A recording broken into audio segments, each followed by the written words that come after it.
സൃഷ്ടിയും സ്രഷ്ടാവായതും സൃഷ്ടിജാലവും നീയല്ലോ ദൈവമേ, സൃഷ്ടിക്കുള്ള സാമഗ്രിയായതും. നീയല്ലോ സൃഷ്ടിയും സ്രഷ്ടാവായതും സൃഷ്ടിജാലവും നീയല്ലോ ദൈവമേ, സൃഷ്ടിക്കുള്ള സാമഗ്രിയായതും. നീയല്ലോ സൃഷ്ടിയും. സൃഷ്ടി എന്ന് പറഞ്ഞാൽ സൃഷ്ടിക്കുക എന്ന കർമ്മമാണ്. സൃഷ്ടി കർമ്മമാണ്. സൃഷ്ടിക്ക് മറ്റൊരർത്ഥം കൂടെ ഉണ്ട്. സൃഷ്ടിക്കപ്പെട്ട വസ്തുക്കളെന്നും അർത്ഥമുണ്ട്. അതിവിടെ സൃഷ്ടിജാലം എന്നും പറഞ്ഞ് രണ്ടാമത് വരുന്നുണ്ട്. അപ്പൊ നീയല്ലോ സൃഷ്ടിയും, അല്ലയോ ദൈവമേ, സൃഷ്ടിക്കുക എന്ന കർമ്മം അങ്ങാണ്. പിന്നെ സൃഷ്ടാവായതും സൃഷ്ടികർത്താവായതും, ഈ ലോകത്തിന്റെ സൃഷ്ടികർത്താവും അങ്ങ് തന്നെയാണ്. സൃഷ്ടിജാലവും, സൃഷ്ടിക്കപ്പെട്ടു കാണുന്ന എല്ലാ പ്രപഞ്ച ഘടകങ്ങളും ദൈവമേ അങ്ങ് തന്നെയാണ്. സൃഷ്ടിക്കുള്ള സാമഗ്രിയായതും, സൃഷ്ടിക്ക് മുമ്പ് ആവശ്യമായിരുന്ന വസ്തുവകകളും ദൈവമേ അങ്ങ് തന്നെയാണ്. അപ്പോ സൃഷ്ടി എന്ന കർമ്മം ദൈവമാണ്, സ്രഷ്ടാവ് ദൈവമാണ്, സൃഷ്ടിക്കപ്പെട്ട പ്രപഞ്ചഘടകങ്ങളെല്ലാം ദൈവമാണ്, സൃഷ്ടിക്ക് ആവശ്യമായിരുന്ന വസ്തുവകകളും ദൈവമാണ്. ഇതാണ് 5-ാമത്തെ ശ്ലോകത്തിന്റെ അർത്ഥം. ഇത് നമ്മൾ അന്ന് ആലോചിച്ച് നോക്കിയാൽ എല്ലാം ദൈവമാണ്. ദൈവത്തിൽ നിന്ന് ഭിന്നമായി ഇവിടെ ഒന്നുമില്ല. സൃഷ്ടിയും സൃഷ്ടികർത്താവും ദൈവമാണ്. സൃഷ്ടി എന്ന കർമ്മം ദൈവത്തിന്റെ ശക്തിയാണ്, മായ. ആ ദൈവത്തിൽ നിന്നും ആ ശക്തി സൃഷ്ടിക്കായി സ്പന്ദിക്കാൻ തുടങ്ങുന്നു. ആ ശക്തി സ്പന്ദനമാണ് കർമ്മം. കർമ്മത്തിന്റെ സൂക്ഷ്മരൂപം ശക്തി സ്പന്ദനമാണ്. അതിസൂക്ഷ്മമായ ഈ ശക്തി സ്പന്ദനം അത് സ്പന്ദിച്ച് കട്ടികൂടി രൂപപ്പെടുത്തി നിർത്തിയിരിക്കുന്നതാണ് ഈ ആദ്യന്തരഹിതമായ പ്രപഞ്ചം. ശക്തി സ്പന്ദിക്കാൻ തുടങ്ങുന്നതോടെ കർമ്മവും സൃഷ്ടിയും ഒരുമിച്ച് നടക്കുക. കർമ്മം എന്ന് പറഞ്ഞത് ശക്തി സ്പന്ദനം തന്നെയാണ് കർമ്മം എന്ന് പറയുന്നത്. ശക്തി സ്പന്ദിച്ച് മുന്നേറുന്നതോടെ പ്രപഞ്ച ഘടകങ്ങൾ ആവിർഭവിക്കാൻ തുടങ്ങും. അപ്പോൾ ശക്തി സ്പന്ദനത്തോടെ കർമ്മവും സൃഷ്ടിയും ഒരുമിച്ച് ആരംഭിക്കുന്നു. ശക്തി സ്പന്ദിച്ച് മുന്നേറിയാൽ ആദ്യം രൂപം കൊള്ളുന്ന വ്യക്തമായ ഘടകമാണ് നമ്മൾ നേരത്തെ പറഞ്ഞ മുഖ്യപ്രാണൻ. അതിനു മുമ്പ് ആ സൃഷ്ടിക്രമം നമ്മൾ നേരത്തെ 2-ാമത്തെ ശ്ലോകത്തിലും പിന്നെ ബ്രഹ്മവിദ്യാപഞ്ചകം 2-ാമത്തെ ശ്ലോകത്തിലുമൊക്കെ വിശദമായി പറഞ്ഞതാണ്. അതൊന്നുകൂടെ ഒന്ന് ഓർക്കാൻ വേണ്ടി ചുരുക്കി പറയാം. ശക്തി, ബ്രഹ്മശക്തിയായ മായ ദൈവത്തിൽ നിന്ന് ഭിന്നമേ അല്ല. ദൈവത്തിൽ നിന്ന് വേർപെട്ട് നിൽക്കാൻ ശക്തിക്കാവില്ല. ശക്തി ദൈവത്തിൽ ലയിച്ചേകീഭവിച്ച് കിടക്കുക. അതിൽ നിന്ന് ആ ശക്തി സ്പന്ദിക്കാൻ തുടങ്ങുന്നു. ദൈവത്തിൽ നിന്ന് ശക്തി സ്പന്ദിക്കാൻ തുടങ്ങിയാൽ അതാദ്യം ചെയ്യുന്നത് ദൈവത്തിന്റെ പൂർണ്ണ രൂപത്തെ മറച്ചുകൊണ്ട് ഒരാവരണം ഉണ്ടാക്കുക എന്നുള്ള. ആ ആവരണത്തിന് പറയുന്ന പേരാണ് അവ്യക്താവസ്ഥ അല്ലെങ്കിൽ മായ. ഈ അവ്യക്താവസ്ഥയിൽ ദൈവത്തിന്റെ പ്രതിബിംബം പതിയും. ഒരു പാത്രത്തിൽ വെള്ളം വെച്ചാൽ അതിൽ സൂര്യൻ പ്രതിബിംബിക്കുന്നത് പോലെ അവ്യക്താവസ്ഥയിൽ പ്രതിബിംബിക്കുന്ന ദൈവത്തിന്റെ പ്രതിബിംബത്തെയാണ് വേദാന്ത ശാസ്ത്രം ഈശ്വരൻ എന്ന് വിളിക്കുന്നത്. ഈ ഈശ്വരനാണ് ആദ്യത്തെ സൃഷ്ടി. ഈ ഈശ്വരനെയാണ് പുരാണങ്ങളിൽ യോഗനിദ്രയിലാണ്ട വിഷ്ണുവായി ചിത്രീകരിക്കുന്നത്. അവിടെ സൃഷ്ടി നടന്നുവെങ്കിലും വ്യക്തരൂപം കൈക്കൊള്ളുന്നില്ല. അതുകൊണ്ടാണ് ഈശ്വരനെ യോഗനിദ്രയിലാണ്ട വിഷ്ണുവായി ചിത്രീകരിക്കുന്നത്. ഈ ഈശ്വരനിൽ എല്ലാ പ്രപഞ്ചഘടകങ്ങളുടെയും ആദ്യത്തെ മഹാചലനം ഉളവാകുന്നു. അതാണ് നേരത്തെ പറഞ്ഞ മുഖ്യപ്രാണൻ അല്ലെങ്കിൽ ഹിരണ്യഗർഭൻ, സത്വബുദ്ധി, പ്രജാപതി, മഹാനാത്മാ, കേവലത്തിൻ മഹിമ, ഇങ്ങനെ പല പേരുകൾ ഈ മുഖ്യപ്രാണനുണ്ട്. മുഖ്യപ്രാണൻ വരുമ്പോൾ അവിടെ അഹന്ത, അഹംബോധം വ്യക്തമായും രൂപം കൊണ്ടു കഴിഞ്ഞു. ഈ മുഖ്യപ്രാണൻ പ്രാണശരീരിയായി ആകാശത്തിൽ സർവത്ര വ്യാപിച്ചു നിന്നുകൊണ്ട് സർവപ്രപഞ്ചവും താൻ തന്നെ എന്നനുഭവിക്കുക. സർവപ്രപഞ്ചവും താൻ തന്നെ എന്നനുഭവിക്കുന്നത് കൊണ്ടാണ് ഈ മുഖ്യപ്രാണനെ മഹാനാത്മാ എന്ന് വിളിക്കുന്നത്. ഇത് വീണ്ടും ചലിക്കും. ഇത് വീണ്ടും സ്പന്ദിച്ച് ആണ് വ്യക്തി അഹന്തകൾ രൂപം കൊള്ളുന്നത്. നമ്മുടെ എല്ലാം ഉള്ളിലുള്ള ആ ജീവന്റെ ഉറവിടം ഇവിടെയാണ്. മഹാനാത്മാവ് സ്പന്ദിച്ച് ചലിച്ചിട്ടാണ് വ്യക്തി അഹന്തകൾ, അതായത് ജീവന്മാര് രൂപം കൊള്ളുന്നത്. ഒരു ശക്തി സ്പന്ദനവും ആ സ്പന്ദനത്തിൽ പ്രതിബിംബിക്കുന്ന പ്രതിബിംബവും, ഇത് രണ്ടും ചേർന്നതാണ് ജീവൻ. ഈ ജീവൻ ദേഹാഭിമാനിയാണ്. ദേഹമാണ് ഞാൻ, അതാണ് ജീവന്റെ അനുഭവം. ഈ ജീവൻ വീണ്ടും സ്പന്ദിച്ച് മറ്റ് ഘടകങ്ങൾക്ക് രൂപം കൊടുക്കും. ചിത്തം, ബുദ്ധി, മനസ്സ് എന്നിവയ്ക്ക്. ആത്മാവിൽ അഹങ്കാരം, അതായത് അഹംബോധം ഇല്ല. ആത്മാവിൽ അഹംബോധം രൂപം കൊള്ളുന്നത് കർത്തൃത്വം ആരോപിക്കുമ്പോഴാണ്. അപ്പം നമ്മൾ ഏത് കർമ്മം ചെയ്യുമ്പോഴും ഞാനാണ് കർമ്മം ചെയ്യുന്നത്, ആ ഭാവത്തിലാണ് നമ്മൾ കർമ്മം ചെയ്യുന്നത്. യഥാർത്ഥത്തിൽ ഞാൻ കർമ്മം ചെയ്യുന്നില്ല, എനിക്ക് കർമ്മവുമായിട്ട് ബന്ധമൊന്നുമില്ല, ഞാൻ ആത്മാവാണ്. പിന്നെ കർമ്മം ചെയ്യുന്നതാരാ? എൻ്റെ ദേഹവും ഇന്ദ്രിയങ്ങളും മനസ്സും കൂടെ ചേർന്ന എല്ലാ കർമ്മങ്ങളും ചെയ്യുന്നത്. അപ്പൊ ഇതറിയാതെ അജ്ഞത നിമിത്തം ഞാനാണ് കർമ്മം ചെയ്യുന്നത്, ആ കർത്തൃത്വം അങ്ങോട്ട് ആരോപിക്കുമ്പോഴാണ് ആത്മാവിൽ, ദൈവത്തിൽ ഈ അഹങ്കാരം, ഞാനെന്ന ജീവൻ രൂപം കൊള്ളുന്നത്. പിന്നെ അത് രൂപം കൊണ്ടു കഴിഞ്ഞാൽ കർത്തൃത്വാദി ഭാവങ്ങളിൽപ്പെട്ട് വികാരപ്പെടുന്ന അവസ്ഥയാണ് ചിത്തം എന്ന് പറയുന്നത്. അത് കഴിഞ്ഞ് ബുദ്ധിയാണ്. കാര്യങ്ങളെ വിശകലനം ചെയ്ത് ശരി തെറ്റുകളെ വേർതിരിക്കുന്ന അന്ധക്കരണ ഘടകമാണ് ബുദ്ധി. ബുദ്ധി നിശ്ചയാത്മിക. പിന്നെ മനസ്സെന്ന് പറഞ്ഞാൽ കുറെ സങ്കല്പങ്ങളുടെ ഒരു സമൂഹം. മനസ്സ് ശരി തെറ്റുകളെ തീരുമാനിക്കാനാവാതെ സംശയഗ്രസ്തമായി ഉഴലുന്ന അവസ്ഥയാണ് മനസ്സ്. ഇത്രയും ഘടകങ്ങൾ, അഹങ്കാരം, ചിത്തം, ബുദ്ധി, മനസ്സ്, ഇത് നാലും കൂടെ ചേർന്നതിനെയാണ് ജീവന്റെ സൂക്ഷ്മ ശരീരം എന്ന് പറയുന്നത്. ഇതിനെ തന്നെയാണ് അന്ധക്കരണം എന്നും പറയുന്നത്. ഇനി ഈ മനസ്സ് സ്പന്ദിച്ച് കട്ടികൂടിയാൽ സ്ഥൂല ശരീരം രൂപം കൊണ്ടു. ഇതാണ് സൃഷ്ടിക്രമം. അപ്പോൾ ആദ്യം പ്രകടരൂപം കൈക്കൊള്ളുന്ന ഈ മുഖ്യ പ്രാണൻ മുതൽ സ്ഥൂല ശരീരം വരെയുള്ള എല്ലാ ജഡദൃശ്യങ്ങളും ശക്തി സ്പന്ദനത്തിന്റെ വിവിധ ഘട്ടങ്ങളാണ്. ഇവിടെ എല്ലാം കടന്നു നിന്നുകൊണ്ട് ദൈവം തന്നെയാണ് ഇവയെല്ലാം ഉണ്ടാക്കി കാണിക്കുന്നത്. അതുകൊണ്ടാണ് സൃഷ്ടി ദൈവമാണ്, സൃഷ്ടിക്കുക എന്ന കർമ്മം ദൈവമാണ്, സൃഷ്ടികർത്താവ് അതായത് സൃഷ്ടാവും ദൈവമാണ് എന്ന് ശ്ലോകത്തിൽ പറയുന്നത്. ഇതേ തത്വം തന്നെ ഭഗവത്ഗീതയിലും പറയുന്നുണ്ട്. ഭഗവത്ഗീതയിലെ 8ാമത്തെ അക്ഷര ബ്രഹ്മയോഗം എന്ന അധ്യായത്തിൽ പറയുന്നു, അക്ഷരം ബ്രഹ്മപരമം സ്വഭാവോ അധ്യാത്മമുച്യതേ ഭൂതഭാവോദ്ഭവകരോ വിസർഗ കർമ്മസംജ്ഞിത. ഈ പറഞ്ഞ പദ്യത്തിന്റെ അർത്ഥം തന്നെയാണ് ഏകദേശം. അക്ഷരം ബ്രഹ്മ പരമം. അക്ഷരം എന്ന് പറഞ്ഞാൽ നാശമില്ലാത്തത്, പരമം എന്ന് പറഞ്ഞാൽ പരമകാരണമായ. അക്ഷരം ബ്രഹ്മ പരമം, പ്രപഞ്ചത്തിന്റെ നാശമില്ലാത്ത പരമകാരണമാണ് ബ്രഹ്മ. സ്വഭാവോ അധ്യാത്മം ഉച്യതേ. ആ ബ്രഹ്മത്തിൽ സ്വയം ഭവിക്കുന്ന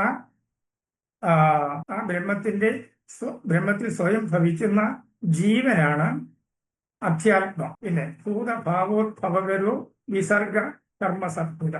എല്ലാ പ്രപഞ്ച ഘടകങ്ങളുടെയും ആവിർഭാവത്തെ ഉളവാക്കുന്ന ശക്തിയുടെ സ്പന്ദിച്ചു വരവാണ് വിസർഗം എന്ന് പറയുന്നത്. ഇനി അടുത്തത് സൃഷ്ടിജാലവും സൃഷ്ടിക്കുള്ള സാമഗ്രിയും ദൈവം തന്നെ എന്നുള്ളതാണ്.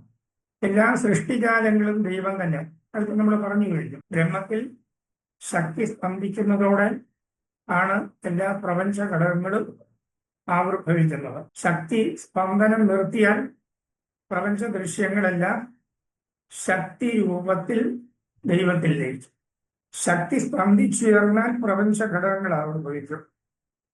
ശക്തി സ്പന്ദനം നിർത്തിയാൽ ഇവയെല്ലാം മറയും. അതായത് പ്രപഞ്ചം ദൈവത്തിൽ ആവർത്തിച്ച് ഉണ്ടായി മറഞ്ഞുകൊണ്ടിരിക്കുന്നതാണ് പ്രപഞ്ചം. അതുകൊണ്ട് സൃഷ്ടിജാലവും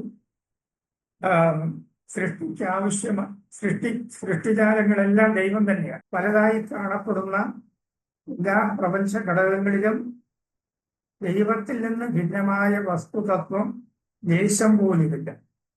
ദൈവം മാത്രമേ ഇവിടെയുള്ളൂ. ആ ദൈവത്തിൽ അതിന്റെ ശക്തി സ്പന്ദിച്ചുണ്ടാക്കി കാണിക്കുന്നവയാണ് സൂര്യചന്ദ്രാദി സൗരയൂഥ ഘടകങ്ങളും മനുഷ്യ പക്ഷി മൃഗാദി ജീവജാലങ്ങളും എല്ലാം. ദൈവത്തിൽ നിന്ന് ഭിന്നമായി ഇവിടെ യാതൊന്നുമില്ല. അതാണ് നീയല്ലോ സൃഷ്ടിജാലങ്ങളെല്ലാം ദൈവമാണ് എന്ന് പറയും. ഇനി അടുത്തത് സൃഷ്ടിക്കുള്ള സാമഗ്രിയും ദൈവം തന്നെയാണ്. നമ്മള് ഭൗതിക രംഗത്ത് നമുക്ക് എന്തെങ്കിലും ഒരു സാധനം ഉണ്ടാക്കണമെങ്കിൽ അതിന് മറ്റ് പല വസ്തുക്കളും ആവശ്യമാണ്. ഉദാഹരണമായിട്ട് ഒരു സ്വർണ്ണപ്പണിക്കാരൻ ആഭരണങ്ങൾ ഉണ്ടാക്കുന്നു. സ്വർണ്ണപ്പണിക്കാരന് ആഭരണങ്ങൾ ഉണ്ടാക്കാൻ അയാൾക്ക് സ്വർണം വേണം. പിന്നെ പലതരം പണിയായുധങ്ങളും വേണം. അതുണ്ടെങ്കിലേ അയാൾക്ക് ആഭരണങ്ങൾ ഉണ്ടാക്കാൻ കഴിയുള്ളൂ. ഇവിടെ ദൈവത്തിന് ഈ പ്രപഞ്ചത്തെ സൃഷ്ടിക്കാൻ മറ്റു വസ്തുവകളൊന്നുമില്ല. കാരണം ദൈവത്തിൽ നിന്ന് ഭിന്നമായിട്ട് ഇവിടെ ഒന്നുമില്ലല്ലോ. സ്വർണ്ണപ്പണിക്കാരൻ ആഭരണങ്ങൾ ഉണ്ടാക്കുമ്പോൾ ആ സ്വർണ്ണപ്പണിക്കാരൻ നിമിത്ത കാരണവും സ്വർണം ഉപാദാന കാരണവും. അങ്ങനെ നിമിത്ത കാരണമായിട്ടും ഉപാദാന കാരണമായിട്ടും ഇവിടെ രണ്ട് ഇല്ല, ഒന്ന് മാത്രമേ ഉള്ളൂ. ദൈവം മാത്രമേ ഉള്ളൂ. അപ്പൊ വെള്ളത്തില് തിരയും കുമിളയും പതയും ഒക്കെ ഉണ്ടാകുമ്പോൾ ആ തിരയും കുമിളയും പതയും എല്ലാം വെള്ളം തന്നെയാണെന്ന് നമുക്കറിയാം. അതുപോലെ ദൈവവസ്തുവിൽ നിന്ന് പൊന്തിക്കാണപ്പെടുന്ന സൗരയൂഥ ഘടകങ്ങളും മനുഷ്യപക്ഷി മൃഗാദി സർവ പ്രപഞ്ച ഘടകങ്ങളും ദൈവം തന്നെയാണ്. ദൈവത്തിൽ നിന്ന് ഭിന്നമായിട്ട് യാതൊന്നുമില്ല. പ്രപഞ്ചം ശക്തി സ്പന്ദിച്ചാൽ പ്രപഞ്ചം പ്രകടമാകും. ശക്തി സ്പന്ദനം നിർത്തിയാൽ പ്രപഞ്ചം ശക്തി രൂപേണ ദൈവത്തിൽ ലയിച്ചു. അപ്പം സർവപ്രപഞ്ചവും ദൈവത്തിൽ പൊന്തി വന്ന് നിലനിന്ന് മറയുന്നവരാണ്. ഇവയൊന്നും ദൈവത്തിൽ നിന്ന് ഭിന്നമേയല്ല.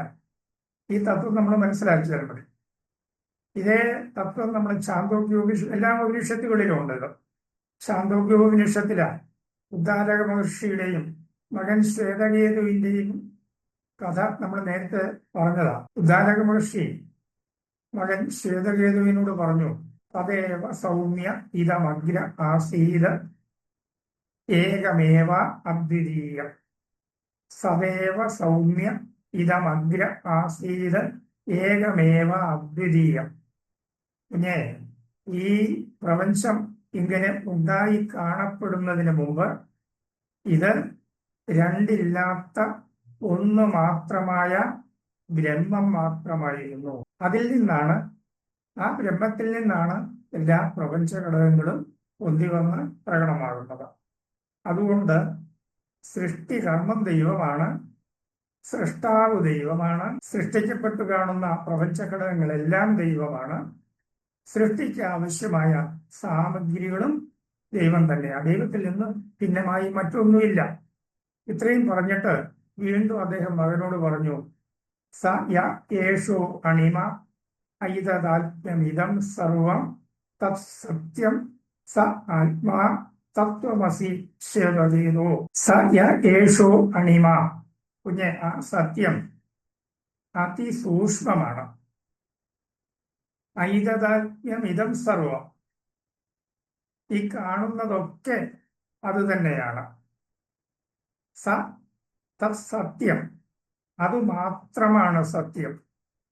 സ ആത്മാ, അതാണ് ആത്മാവ്. തത്വമസി ശ്വേതകേതു, അല്ലയോ ശ്വേതകേതു, അത് നീ തന്നെയാകുന്നു. ഛാന്ദോഗ്യോപനിഷത്തിലെ പ്രസിദ്ധമായ മഹാവാക്യമാണ് തത്വമസി. തത്വമസി എന്ന് പറയുന്നത് 3 പദങ്ങളാണ്. തത്, ത്വം, അസി.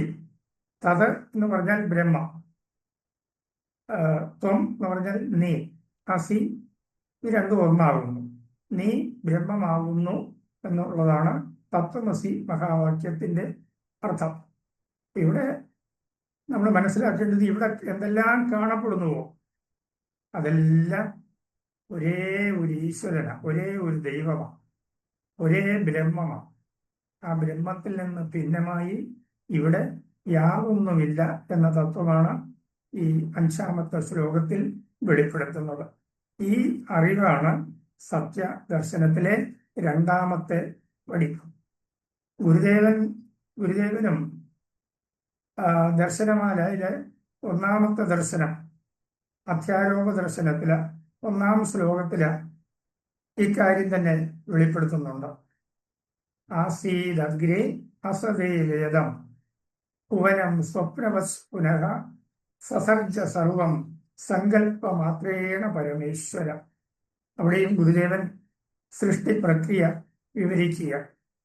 ആസീദഗ്രേ അസദ് ഏവ, ഈ പ്രപഞ്ചം സൃഷ്ടിക്ക് മുമ്പ് അസത്, അവിടെ അസത്ത് എന്നുള്ള വാക്കിന്റെ അർത്ഥം ബ്രഹ്മമെന്ന, നാമരൂപങ്ങളൊന്നും വേർതിരിയാത്ത നാമരൂപരഹിതമായ അവ്യാകൃത ബ്രഹ്മത്തെയാണ് അസത് എന്ന വാക്യം കൊണ്ട് അർത്ഥമാക്കുന്നത്.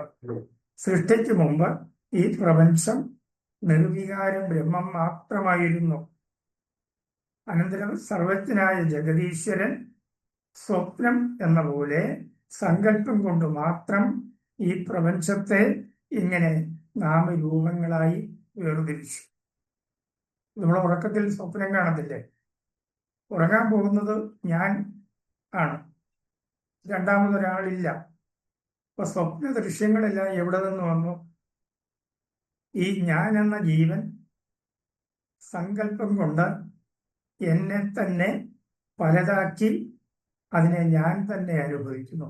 അതാണ് ഈ സ്വപ്നം എന്ന് പറയുന്നത്. അതുപോലെ തന്നെയാ ദൈവം ഈ പ്രപഞ്ചത്തെ സൃഷ്ടിക്കുന്നത്. ദൈവം തന്നെയാണ് പലതായി ഇവിടെ കാണപ്പെടുന്നത്. ദൈവം തന്നെ തന്നെ പലതാക്കി കാണിക്കുന്നതാണ് ഈ സർവപ്രപഞ്ചവും. എല്ലാ ഉപനിഷത്തുകളും ഈ തത്വ വെളിപ്പെടുത്തുന്നത്.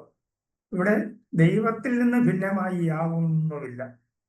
വിവേകാനന്ദ സ്വാമി വിവേകാനന്ദ സാര സർവസ്വത്തിൽ പറയുന്നത്, ഈ ലോകത്തിലെ ഏറ്റവും വലിയ മഹാൻ മുതൽ അതിനികൃഷ്ടമായ ഒരു പുഴു വരെ എല്ലാറ്റിനും ദേഹങ്ങൾ പ്രത്യേകം പ്രത്യേകമാണ്. പക്ഷേ ആ ദേഹങ്ങളിലെല്ലാം കുടികൊള്ളുന്ന ചൈതന്യം അത് ഒരേ ഒരു ഈശ്വരനാണ്. ഒരേ ഒരു ഈശ്വരന്റെ അംശം തന്നെയാണ് സർവ ജീവജാലങ്ങളിലും കുടികൊള്ളുന്നത്. അതുകൊണ്ട് തന്നെ ഗുരുദേവന ജീവകാരുണ്യ പഞ്ചകത്തില് എല്ലാവരും ആത്മസഹോദരരെന്നല്ലേ പറയേണ്ടത്, ഇതോർക്കുമില്ല. എല്ലാവരും പരസ്പര സഹോദരങ്ങളാണ്. കാരണം എല്ലാവരുടെയും ഉള്ളിൽ ഒരേ ഈശ്വരനാണ് പ്രകാശിച്ചുകൊണ്ടിരിക്കുന്നത്. ഒരേ ഈശ്വരൻ തന്നെ ജീവരൂപേണ സർവ പ്രാണിവർഗങ്ങളിലും കടന്നു നിൽക്കുന്നു എങ്കിൽ സർവ ജീവജാലങ്ങളും പരസ്പരം സഹോദരങ്ങളാണ്. എല്ലാം ദൈവത്തിന്റെ അംശങ്ങളാണ്. ദൈവത്തിൽ നിന്നും ഭിന്നമായി ഇവിടെ യാതൊന്നുമില്ല. എല്ലാം ദൈവം, സർവം ബ്രഹ്മമയം. ഈ ഒരു ഭാവന നമ്മൾ മനസ്സിലാക്കണം. അത് ആണ് സത്യാനുഭവത്തിലെ 2ാമത്തെ പടി. ഇത്രയുമാണ് 5-ാമത്തെ ശ്ലോകം സംബന്ധിച്ച് പറയാനുള്ളത്.